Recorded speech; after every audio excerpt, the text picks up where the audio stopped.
שוהם. ולנושא אחר, מה עושים פנסיונרים שזקוקים לכסף? ברוב המקרים הבנקים הרי לא ממהרים לתת אשראי לבני הגיל השלישי, אז חברת בית מניב מציעה לגמלאים משכנתה שנקראת משכנתה הפוכה. מה זה אומר משכנתה הפוכה? שלום לאמנון מדר. שלום. באמת, מה זה משכנתה הפוכה? משכנתה הפוכה זו הלוואה עם מאפיינים מאוד מיוחדים.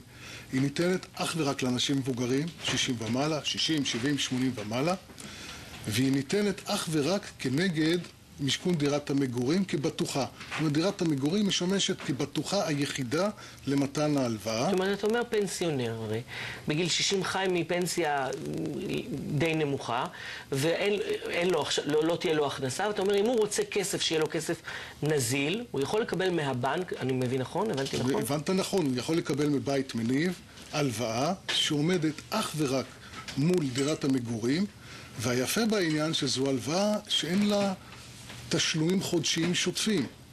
ההלוואה נצברת, קרן הוצאות ריבית, ומשולמת רק בסוף התקופה.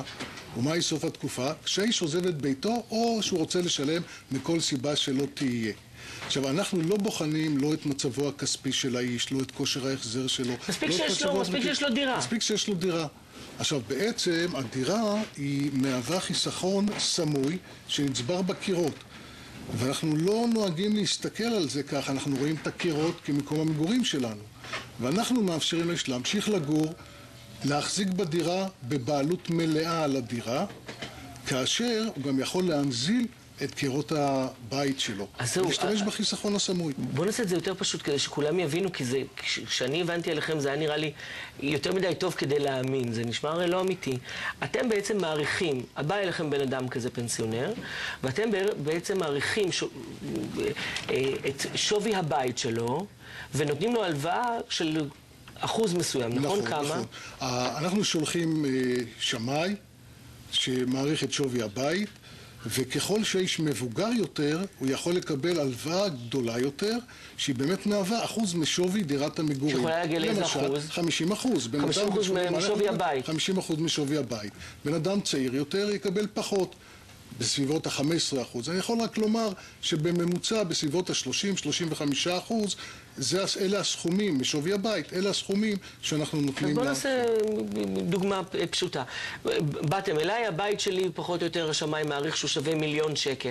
אז פחות או יותר אני יכול לקבל 300,000 שקל מזומן. כן, יקבל 300, הוא לא חייב במזומן, יכול בחלק לא להיכנס לכל התהליך.